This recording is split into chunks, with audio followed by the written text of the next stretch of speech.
Ya, kita lanjutkan sekarang. Praktikum HTML5 bagian 2. Nah, kami sebut atau saya sebut dengan modul 2. Modul 2 ini ada beberapa sesi ya, seperti yang modul 1 kemarin. Kita mulai saja dengan jenis masukan formulir HTML5. Ya, masih seputar formulir ya.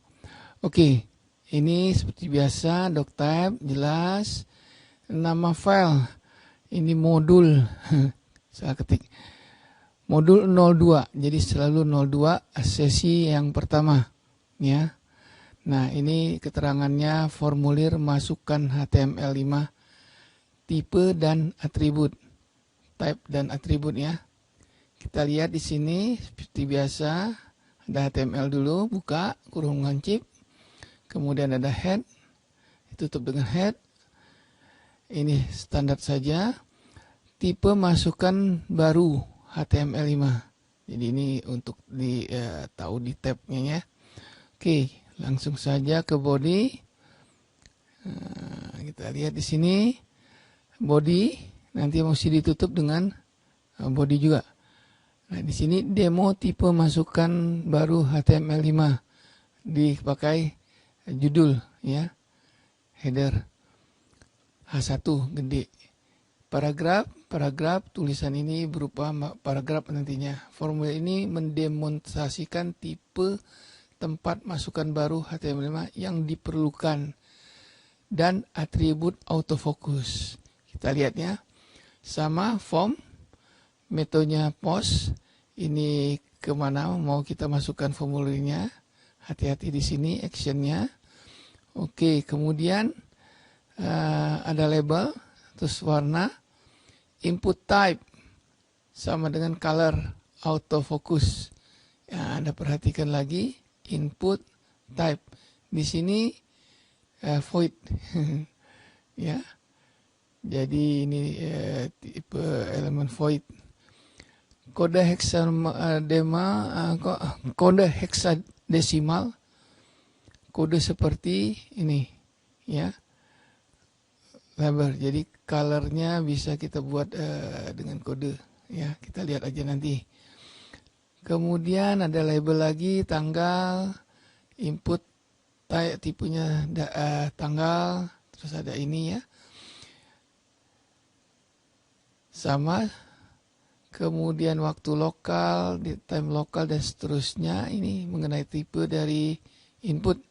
Oke, surreal, tipenya email ya. Jadi banyak sekali. Kalau bulan tipenya man, nulisnya begini. Angka, nah ini angka tipe type number. Anda bisa 0 untuk min, max-nya 7, step 1, value 4. Nah, artinya apa?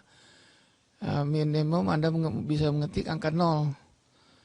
Maksimum 7, kenaikannya 1, value sekarang dikasih 4 ya. Masukkan angka antara 0 dan 7. Jadi kita bisa atur di sini tipe type ya. Nanti kita lihat jangkauan atau ring. Tipe ring gitu ya. 0 sampai 20, value 10. 20 ya. Ini Anda perhatikan input di sini taggingnya ya, elemennya, elemen input. Kemudian ini ditutupnya di sini ya. Oke. Jadi boleh gitu label. Nah, kemudian cari input set ya, bisa, dan seterusnya. Kalau kita lihat lagi di sini panjang ya. Jadi nanti kalau Anda mau buat form, apa yang diperlukan, lihat yang ini ya. Bagian 2 atau modul 2 sesi 1 ya. Ketikan ini ada di detail ya. Jadi Anda tidak perlu ngetik lagi. Anda set aja detail, nanti ada source code asli. Cuman penjelasannya dalam bahasa Inggris. Oke. Nah, ini ya. Sampai form ditutup tadi ya. Kemudian seperti biasa bodinya ditutup, HTML-nya ditutup. Oke. Nah, HTML5 memperkenalkan beberapa jenis masukan baru pada formulir dan atribut. Hal ini belum universal didukung oleh semua browser. Tapi ini kan pada tahun 2011, 2012. Sekarang udah 2020. Pasti udah didukung semua nih. Browser Opera menawarkan dukung yang kuat dari jenis masukan baru ini. Kami menyediakan contoh output atau luaran dari berbagai browser hingga Anda dapat melihat bagaimana jenis masukan berperilaku berbeda di setiap browser. Jadi HTML-nya ini kalau dipanggil dengan browser yang berbeda-beda, mungkin dia akan berbeda-beda tampilannya ya. Mudah-mudahan sekarang udah tahun 2002, jadi sudah mapan lah ya. Nah, jenis masukan warna. Nah, ini warnanya bisa begini, Anda tinggal ambil warna berapa aja. Antara muka untuk memilih warna. Jadi kan tadi ada masukkan color kan, kalau salah di sini ya. Ini ada ya, color ya. Warnanya, nah ini tinggal pilih aja di sini. Oke, kita nggak usah berlama-lama mencari itu, ya. Tinggal Anda klik aja di sini sehingga akan, atau warna basic, ada warna basic, ada atau warna yang lebih jauh lagi, banyak sekali. Jenis masukan warna memungkinkan pengguna untuk memasukkan warna. Kebanyakan browser membuat jenis masukan warna sebagai kolom teks, di mana pengguna dapat memasukkan sebuah kode heksadesimal. Oke ya. Nah, di masa depan, ketika pengguna mengklik masukkan warna, browser akan cenderung menampilkan antarmuka di mana pengguna dapat memilih warna. Atribut autofocus dapat digunakan hanya satu kali dalam elemen masukan pada formulir. Tempatkan kursor di bidang teks setelah browser memasukkan dan merajut halaman tersebut. Selanjutnya Anda tidak perlu untuk memasukkan autofocus ke dalam formulir Anda lagi. Jadi satu kali aja ya. Jenis masukan HTML yang baru yaitu memvalidasi diri sendiri pada sisi client untuk menghilangkan kebutuhan dalam penambahan kode JavaScript. Untuk memvalidasi masukan dari pengguna dan mengurangi jumlah data yang tidak benar untuk disampaikan. Jadi dia bisa memvalidasi dirinya sendiri. Oke, ketika pengguna memasukkan data ke dalam formulir dan kemudian browser akan menyerahkan formulir tersebut, terlebih dahulu browser memeriksa bahwa data tersebut telah benar. Ya. Jadi kalau ada misalnya contohnya angka tadi 0 sampai 7, kalau Anda ketik angka 8 dia tidak terima. Jika Anda ingin melewati validasi, Anda dapat menambahkan atribut form no validate. Nah, jadi kalau tanpa silakan pakai form no validate pada jenis masukan submit. Ya di submitnya ya ditaruh value form no validate. Menggunakan JavaScript kita dapat menyelesaikan proses validasi. Nah, atribut autofocus. Nah, ini tampilan tadi ya. Demo tipe masukan baru HTML5. Formulir ini mendemonstrasikan tipe tempat masukan baru HTML5 yang diperlukan dan atribut autofocus. Anda ini ya. Ini kita bisa kasih warna-warni. Kemudian format tanggal ini muncul dia. Jadi ada pesan bulan dulu baru tanggal. Ya, Anda atur. Kalau Anda mau tanggal dulu baru bulan, ya ngaturnya di waktu di sini. Ya, lihat. Mana? Ini ya, ini man year. Kemudian kita mana tadi ada tanggal nih, tanggal. Kita atur di sini. Ya. Oke. Lanjut bagian yang ini. Jadi masukkan warna sudah tadi. Nah, ini tampilannya ya. Ini autofocus dalam elemen masukkan warna menggunakan Chrome. Jadi saya menggunakan browsernya Chrome ya. ini. Oke. Ini validasi juga sama ini ya. Jadi new HTML input demo, this form dan seterusnya ini belum diterjemahkan waktu dipanggil ya gambarnya. Oke, invalid date misalnya color ya. Anda masukkan di sini salah dia akan ke sana. Oke. Nah, tipe masukan formatnya. Kalau warna ini kode heksadesimal, tanggal, year gitu ya, date time, year mana, date lokal, angka semula di angka, email contohnya ini, nama emailnya apa, domainnya mana, URL begini, waktu, hour, menit, minggu, YYW gitu ya, jadi masukkan tanggal. Jadi sana masukkan tanggal bisa begini, ini ada kontrol jadi Anda langsung bisa di 2015 misalnya, mau 2020, ya ini udah bisa apa? Banyak Anda lihat di aplikasi-aplikasi ya, tinggal dipakai aja, kita bisa buat di sini. Oke, jenis masukkan tanggal memungkinkan pengguna untuk memasukkan tanggal dalam format ini ya. Firefox dan Internet Explorer semua menampilkan kolom teks di mana pengguna dapat memasukkan tanggal seperti begini. Chrome dan Safari menampilkan kontrol permintaan bidang teks ya, ini salah, dengan panah atas bawah atau bawah, sisi kanan atau sisi kiri, yang memungkinkan pengguna untuk memilih tanggal yang tadi ya maksudnya dengan mengklik panah atau panah bawah, panah atas atau panah bawah. Jadi gini ya, ini yang maksudnya kiri kanan, ini pilih ke bawah antara muncul semua ya. Kalau mau dimajukan bisa, kalau dipilih sini juga bisa. Oke, itu tinggal ya kita pernah memakainya ya. Jadi semua masukannya sudah ada, date time dan kemudian date time lokal ya. Ini Anda baca aja sendiri ini, tanggal dimasukkan sebagai tahun, bulan, hari, jam, menit, detik, dan sekian detik. Nih jenis alamat surat email gini ya, nama-nama.com dan seterusnya. Jadi ini perlu nih, jadi Anda contoh 21 nih, modul 21 ini Anda mesti demokan sendiri ya. Coba dijalankan, dicari source code-nya, kemudian dijalankan ya. Ini jenis masukan email sudah, jenis pengguna masukan alamat sudah tadi ya.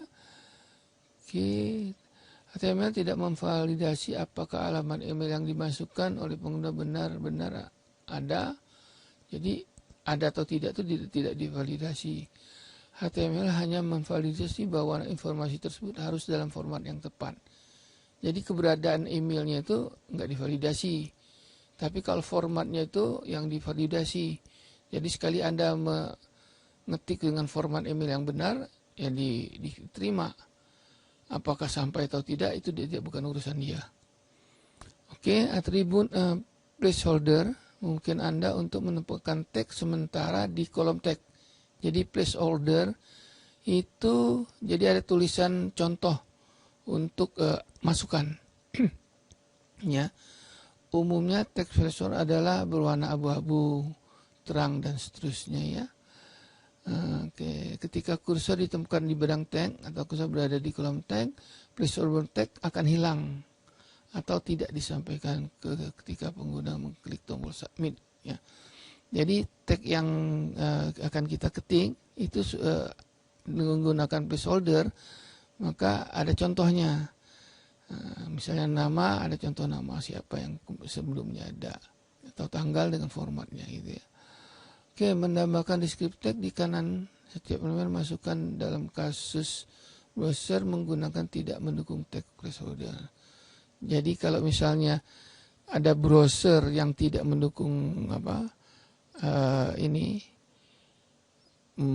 tipe masukan placeholder, Anda tulis di sebelah kanannya format contoh masukan tadi ya. Oke, aktif yang diperlukan memaksa pengguna untuk memasukkan nilai sebelum mengirim.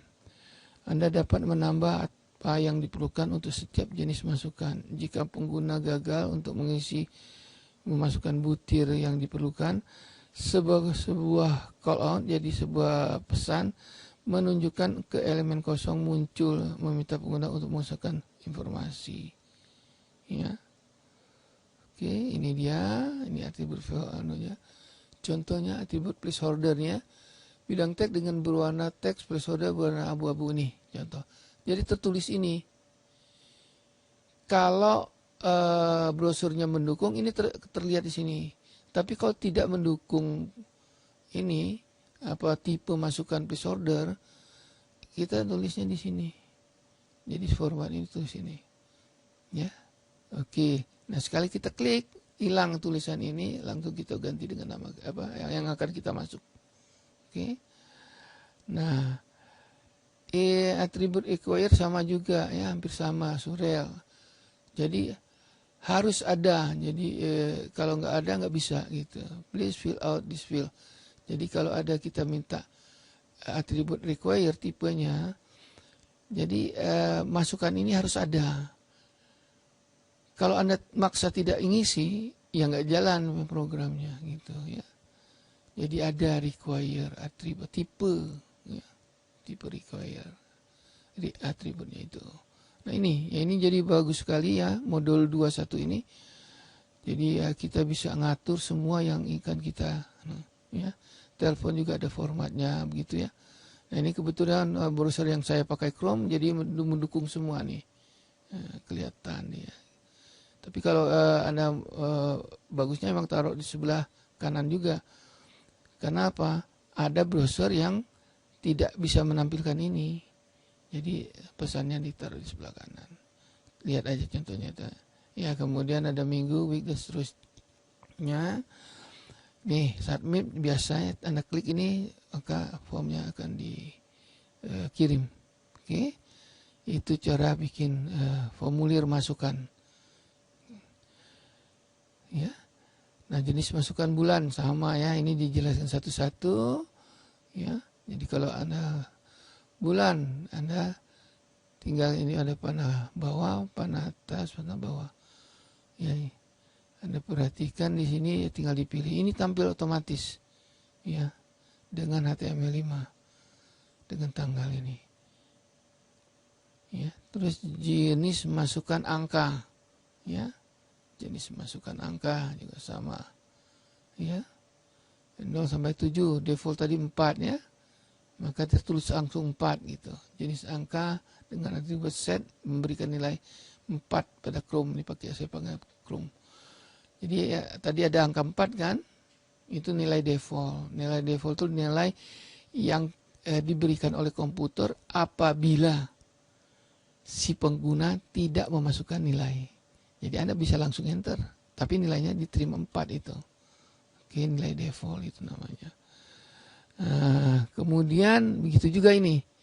Kalau kita minta Chrome memeriksa angka yang benar, kalau kita minta value-nya dari 0 sampai 7, angka 8 kita isi dia nggak terima. Ya. Oke, begitu juga minimum 0 ya, maksimum 7, stepnya kenaikannya 1-1 ya. Meningkat. Sebagai contoh, jika kita mengatur step dengan nilai jumlah, maka dalam kontrol spinner akan meningkat atau menurun setiap 2 kali. Jadi kalau kita klik tanda panahnya, dia akan naik 2 stepnya gitu ya. Kalau 1 ya 1. Oke, atribut nilai menetapkan awal dan tampilan link formulir. Itu yang dimaksud dengan tipe masukan HTML yang baru ya, jadi bisa.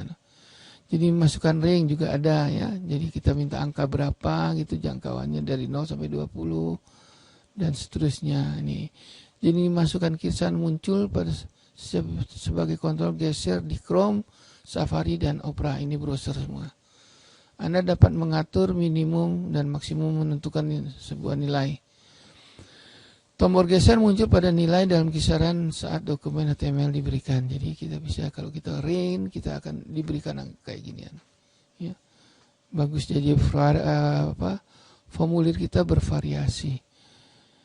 Nah, jenis masukan pencarian tadi tadi ya, begini contohnya. Cari, kita ketik buku, masukkan apa aja akan dicari. Oke. Yang menyediakan kolom pencarian, kemudian pengguna mengetik bidang pencarian. Oke. Telepon juga sama, ada formatnya ya. Ini kode dan seterusnya. Memvalidasi nomor telepon. Ya. Nah, ini Anda coba cari modul 2 sesi 1 ya. Nah, cari dulu tag HTML-nya, kemudian Anda coba. Jenis masukan waktu sama ya. Ini bisa jam 10 dinaikkan gini, hour, menit. Masukkan waktu yang dirajut oleh Chrome atau di menggunakan browser Chrome. Oke. URL sama ya, gitu ya. Masukkan minggu ya. Ini sama keluar muncul tanggalnya. Nah, ini langsung dibawa sama dia. Jadi bagus. Apalagi nanti kalau Anda mencoba manggil dengan menggunakan HP ya, ataupun handphone ya, bisa semuanya. Nah, ini elemen masukkan atribut autocomplete. Nah, di sini dia. Ya, tapi ini modulnya udah modul 02 ya. Modul 2 sesi yang kedua. Nah, mungkin sampai di situ dulu, nanti kita lanjutkan dengan sesi 02.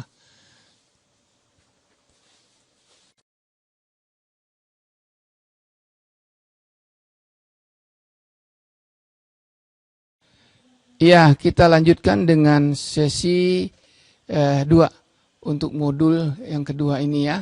Nah, sekarang elemen masukkan atribut autocomplete ya.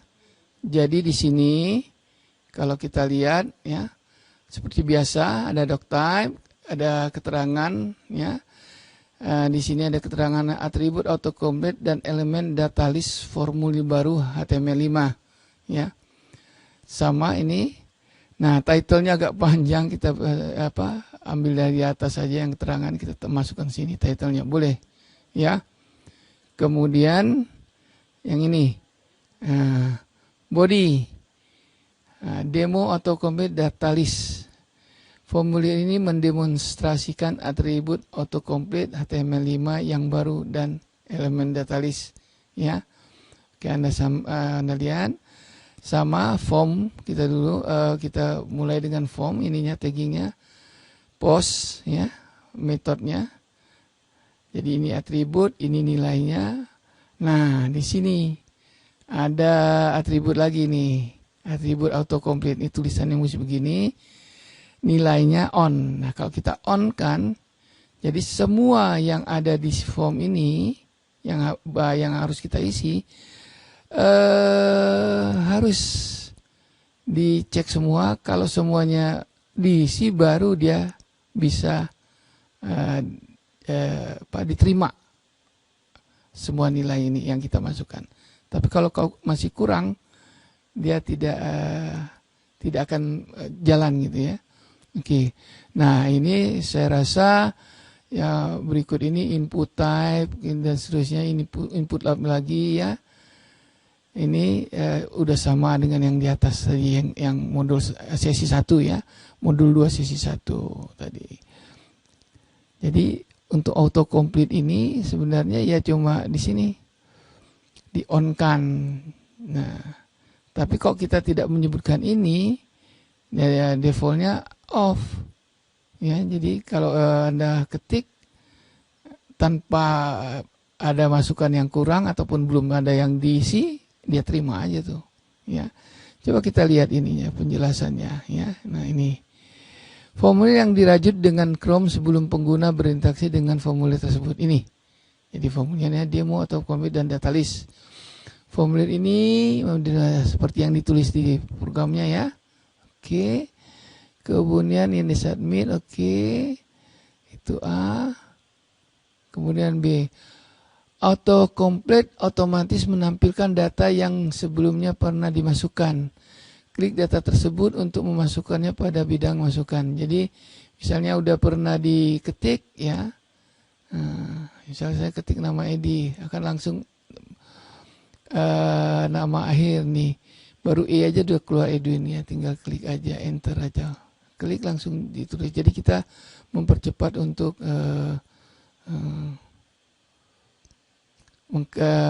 mengisi form. Ya, itu ya. Jadi salah satu auto complete. Kemudian auto complete dengan data list memberikan nilai yang pernah dimasukkan sebelumnya yang diikuti dengan semua butir pilihan Anda. Jadi ya. Jadi dengan auto complete on Anda bisa lebih cepat ya. Itu. Ya. Nilai data list yang ditampilkan semuanya ini. Gitu ya. Jadi ini HTML udah bagus ya. Mungkin sekarang udah dengan browsernya juga bagus ya. Nih. Atribut atau komponen dapat digunakan pada jenis masukan yang secara otomatis mengisi masukan dengan informasi masukan sebelumnya dari pengguna. Anda dapat mengkaitkan untuk mengisi seluruh formulir atau hanya untuk elemen tertentu. Jadi kalau Anda mau semua, ya semuanya dari atas sampai bawah gitu ya. Tapi kalau mau sebagian yang Anda perlukan atau kalau boleh. Ya tinggal mengatur aja tuh tagging awal dan tagging akhir. Gini, oke, ya, elemen data list. Elemen data list memberikan pilihan masukan untuk elemen masukan teks.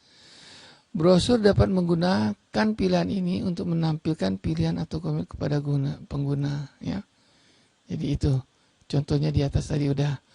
Oke, ini untuk modul 2 sesi 2. Nah ini modul 2 sesi 3. Sampai di sini, sampai sini dulu ya. Nanti kita lanjutkan.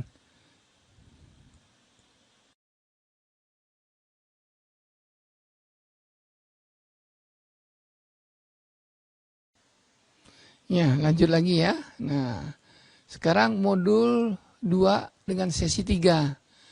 Ini keterangannya elemen seksi HTML5 yang baru. Ya, kita lihat nih apa yang dimaksud dengan seksi ini.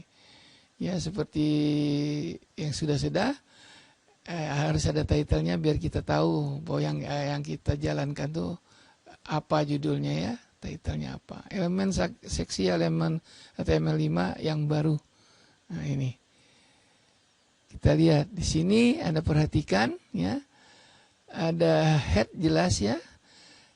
Di bodinya Anda perhatikan ada tagging header. Elemen header membuat judul halaman. Ya, judul halaman. Nih, judul halaman nih. Ya. Nah, kita minta judulnya misalnya mulai dengan logo. Ya, di logo. Kemudian ada image, kemudian ada header. Nah, selamat datang di Detail Bus Online misalnya. Ini contohnya ya. Ya. Ini dengan tulisan H1. Ya, elemen time menyisipkan tanggal dan waktu time. Ini time. Ya. Kita ketik begini, terus time. Kita lihat nanti apa tampilannya, apa ceritanya ya.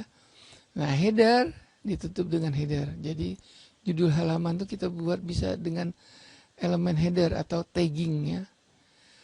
Huruf di kurung lancip ditutup dengan garis miring kurung lancip. Oke. Nah, session ID 1, mulai seksi 1. Nah, ini NAV. NAV membuat grup tautan navigasi. Ini ya, H2 publikasi baru ini ya. Ini agak kecil tulisan. Nah, ini kayak kemarin ya, list, unlist, list ya. Dan seterusnya ada tuh udah jelas ini. Berbedanya di mana ya? Satu pakai balet, satu masuk ke dalam gitu ya. Kelihatannya demikian. Oke, lanjut lagi. Nah, panjang ternyata ya. Nah ini makanya Anda harus cari yang source code-nya. Atau nanti saya kasih lah ya. Source code-nya saya kasih. Kalau mengikut masuk kelas ini ya. Aplikasi komputer di PNG. Ya, saya kasih. Kalau nggak dapat nyarinya, mudah-mudahan dapat nyarinya sehingga ya Anda bisa menemukan yang lain-lainnya kan, gitu ya. Oke, Anda perhatikan ada ID session ID 1. Ini tagging, ya, atau elemen yang ada atribut ID nilainya 1. Ya, ini nama elemen, ini atribut, ini value-nya, nilainya. Oke, jadi begitu. Di dalam satu tagging. Ya, tagging atau elemen. Jadi bisa kita atur begitu. Kemudian penutup sesi 1 ini, ya. Ini session. Oke. Jadi sesi 1 ini Anda perhatikan dengan ID 1 isinya ini. Semua ini nih. Jadi dari nomor berapa tuh? Biasa kita nomor 21 sampai nomor 43. Itu sesi 1. Karena ID-nya 1. Nah, nomor 45 ID-nya udah 2. Nah, apa yang kita tulis di antara 45 ini sampai penutupnya mana nih? Panjang kan? Panjang sekali. Mana dia? Ketemu. Ya, tunggu dulu. Panjang sekali. Artikel, site, kemudian masih panjang. Nah, ini 145. Jadi 45 sampai ditutup pada 145 session. Semua itu menjadi satu seksi, jadi satu kelompok gitu ya. Nah, 147 dengan ID 3, mulai sesi 3. Nah, ini Anda semua isinya. Apa yang mau Anda isi pada sesi 3 adalah di sini. Ya, di antara ini 147 sampai kita lihat mana dia. Ini. Jadi sesi 3 sampai dari 147 sampai 160 tutup di sini. Ya. Nah, itu. Nah, kemudian di sini ada footer. Ya. Seperti yang sebelumnya ada footer. Kemudian ada address, ya, address ini Anda perhatikan ya. Ini mulainya di sini, tutup di situ. Ya, footernya tutup di sini. Ya, oke, tutup di sini nih, footernya. Oke, HTML body selesai. 178 baris. Udah mulai panjang kan? Udah mulai susah. Kita lihat tampilannya nih. Nah. Ini ya, browser Chrome memperlihatkan elemen header dan elemen nav yang berisikan daftar tak terurut dari sebuah link. Nah, ini. Untuk menampilkan ini ceritanya panjang kan? Tuh, selamat datang di sini, publikasi baru, ini gitu kan? Ya, ini kan baru kalau tampilannya kan nggak bisa satu halaman gitu. Jadi ini bar vertikalnya ada, jadi kita tarik ke bawah masih kelihatan ya. Kemudian nih browser Chrome memperlihatkan mulai sebuah session. Nah nih, jadi ini sesi 1, segini tampilannya. Ya, kita lihat sesi tadi ada pakai NAV kan? Kita lihat nih NAV-nya di sini. Yang pertama aja kita lihat dulu. Ya, sesi 1 tadi mana dia? Ini sesi 2, sesi 1 yang ini mulai ya. Nah, ini judul aja di atas, kemudian ini nih. Ini NAV ya. Ini NAV di sini. Elemen membuat grup tautan navigasi.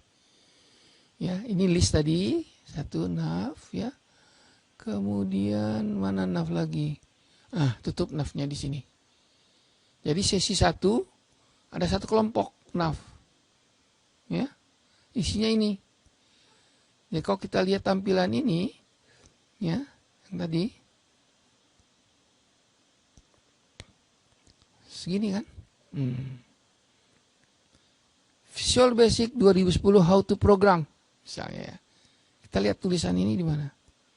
Tadi sesi 1. Nah sini. Nih. Ya, tutupnya nav ini kan. Nah ini. Tulisan terakhir yang terlihat kan ini. Kalau ini anchor harap, ini alamat kan. Jadi ada kalau mau ini alamat ini masih ada nih. Jadi Anda mau lihat buku yang Visual Basic 2001 to Program sini gitu. Termasuk tadi buku apa? Ini How to Program www. Nggak ada ya alamatnya di sini. Ah ini. Ini. Ya. Alamat apa? Buku ini yang saya terjemahkan. Detail books ini kan. Ya. Internet Worldwide ini. Jadi ada apalin aja nih. Anda kesini, ini dapat buku ini. Ya. Boleh di-download, boleh. Jadi ini detailnya suatu perusahaan yang udah besar sekali ya. Untuk kita sebagai mahasiswa dan dosen silakan aja gratis. Ya. Bukan gratis artinya silakan dipakai, ya. Cuma di situ ada disclaimer-nya bahwa dia menyatakan kalau Anda pakai semua program-program saya tidak bertanggung jawab apabila terjadi sesuatu kerugian di pihak Anda. Artinya dia tidak mensyaratkan hak patennya ataupun hak cipta atau hasil kerja dia. Cuman dia mengklaim bukan tanggung jawab saya kalau ada kerugian di pihak Anda. Jadi artinya silakan dipakai. Tapi tidak bertanggung jawab kalau ada kerugian. Oke, itu jadi ini alamat semua nih. Alamat ya, Anda boleh lihat ini alamat detail untuk buku-buku ya. Visual C ini how to program gitu ya. Silakan ke sana. Ya, kalau saya ini emang beli bukunya asli, kemudian saya terjemahkan satu-satu. Nah, untuk contoh-contoh soalnya saya cari di sini. Ada nggak nih contoh soalnya di sini? Seri buku, ya, mungkin di dalam buku inilah, di halaman ini. Contoh programnya. Saya ambil ya, kenapa ada di saya, nggak sengaja aja saya ambil gitu. Lupa lagi gitu. Oke, silakan deh coba. Ya, kita lanjut ya. Kita lanjut lagi, ini jadi modul 2 tadi ya. Modul 3 tadi. Sesi 3 atau sesi 2 tadi. Oke, kita lihat tadi tampilannya benar ya. Satu nav itu ini. Ya. Nav yang kedua akan begini, ya. Browser Chrome memperlihatkan mulai sebuah session yang berisikan figur dan figur caption ya. Nah, ini tampilannya begini. Kalau kita lihat di programnya, ini sesi 2 kan? Sesi 2 nih. Artikel mana dia? Elemen. Nah, ini session ya. Session. Nah, ini. Session 2. Mulai. Nah, ini jurus biasa. Terus ini. Nah, kita ada gambar tadi ya. How to program. Kemudian ada nama. Ini captionnya ada terus. Kemudian ini ya. Ada header 5 dari dan seterusnya. Itu ada tulisan. Termasuk tulisan ini ya. Nah, kita lihat ini session 2-nya. Detail pembaruan. Oke. Artikel. Site. Oke, di sini untuk masuk video pembelajaran langsung kami. Wow, ini semua alamat-alamat ya di detail. Nah, session 3 mulai deh. Tadi session sampai di sini ya. Dua video pengalihan langsung. Nah, kita lihat tampilan tadi. Tampilan ini session 2 ini ya. Sebagian ini tengah nih kalau nggak salah ya gitu. Kemudian nah ini tadi masih session 2 nih ya. Banyak cakupan ya, tulisannya. Seri pengembang, jadi ini semua video ya. Session 2 semua nih. Ini juga sama. Oke, ya. Nah, penjelasan tadi ada elemen header, elemen nav, penjelasannya di sini. Elemen header menciptakan header untuk halaman yang berisikan teks, grafik atau keduanya. Jadi judul web kita di paling atas tuh mau kita tampilkan tuh, kita mulai dengan elemen header, tutup lagi dengan garis miring header. Kalau elemen nav mengelompokkan elemen link navigasi. Jadi kita mengkelompokkan kelompok ya. Nah, dengan demikian kita gampang mengaturnya, kita kalau mau taruh di sebelah mana nanti. Jadi ya untuk katakanlah membuat grup satu informasi atau konten ya. Nah, elemen figur dan elemen figur caption, elemen figur menggambarkan gambar dalam dokumen sehingga bisa pindah ke sisi kanan atau ke sisi halaman atau ke halaman yang lain ya. Elemen caption memberikan keterangan untuk gambar untuk gambar pada elemen gambar. Oke. Elemen artikel, elemen ini menjelaskan konten yang terpisah dari konten halaman utama dan dapat digunakan atau didistribusikan ke tempat lain seperti artikel berita, forum, post atau blog entry. Elemen itu dapat bersarang. Jadi bisa di dalamnya ada lagi elemen artikel gitu ya. Elemen artikel di dalam elemen artikel bisa. Nah, ini elemen ringkasan dan elemen rincian. Elemen ringkasan menampilkan panah penunjuk sebelah kanan ringkasan atau caption ketika dokumen dirajut oleh browser. Ketika panah menunjuk ke sebelah kanan, diklik panah menunjuk ke bawah dan menampilkan isi dari elemen yang rincian ya.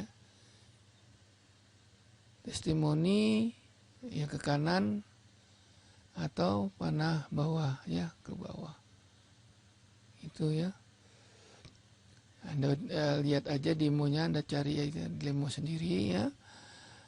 Kalau di kelas mungkin bisa kita demo sama-sama, tapi ini karena menggunakan pembelajaran jarak jauh, menggunakan video, ya Anda coba sendiri.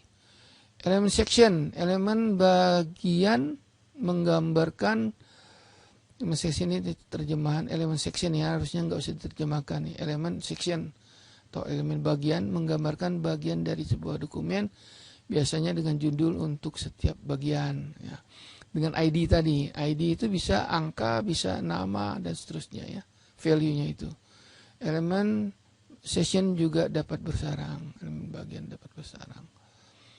Elemen aside, elemen sisi ya, menggambarkan isian yang terkait dengan isian di sekitarnya, seperti sebuah artikel dan seterusnya. Nah ini tadi, elemen nav dapat bersarang pada sisi elemen sisi ya. Oke, ini elemen meteran. Nah ini menunjukkan berapa survei bisa begini. Ya ini bagus sekali ya, semuanya ada di sini. Anda tinggal pelajari satu-satu apa yang Anda butuhkan. Elemen meteran membuatkan representasi visual dari suatu ukuran dan kisar nilai. Elemen meteran berguna dalam min, max, dan value. Ini ada spasi, salah ketik. Elemen footer menggambarkan catatan kaki dari isian yang biasanya muncul di bagian bawah isian atau elemen bagian atau session. Anda dapat menggunakan CSS3 untuk gaya atau style footer dan posisi footer pada halaman. Semantik tingkat teks, elemen mark dan elemen WBR. Elemen mark memungkinkan untuk menyorot teks. Ya, elemen WBR menunjukkan tempat yang tepat untuk memecahkan sebuah kata ketika tag membungkus beberapa baris. Anda mungkin menggunakan WBR untuk mencegah sebuah kata dari pemotongan tag yang tidak pada tempatnya. Ya, jadi kalau di ke bawah Anda mau sambung dengan ini WBR. Oke, lanjut lagi. Nah, ternyata modul 2 ini cuma 2 sesi ya. Ini udah soal latihan. Nah, soal latihan ini nanti ya mungkin saya buat latihan, saya sampaikan di Google Class saja ya ini nanti. Ya, tapi ini saya mungkin ambil dari sini. Oke, ini ada 2 soal latihan satunya ini. Ya. Latihan 2-nya ini formulir pendaftaran perguruan tinggi dengan opsi penelusuran. Nah, pembuatan formulir autocomplete ini latihan nih. Mungkin saya kasih tugas nanti nih. Dengan di sini aja nih. Ya, banyak 24 membuat formulir autocomplete dengan data list. Jadi bagus sekali nih buku, lengkap. Maka kita buat sebagai modul untuk praktikum. Tata letak halaman, ya, juga sama nih, ya, penggunaan seksi. Tata letak halaman buku, ya, penambahan gambar, tata letak halaman buku lagi, penambahan rincian 27. Ya, sampai di situ tuh. Jadi ada 7 soal latihan. Nah, mudah-mudahan dari sini nanti keluar tugas-tugas itu. Jadi kalau Anda mau apa? Mau latihan ya nanti ya kira-kira aja dibaca dulu nih. Ya, bisa di sini. Oke, sampai di situ ya. Jadi sesinya sampai 2 nih cuma ya.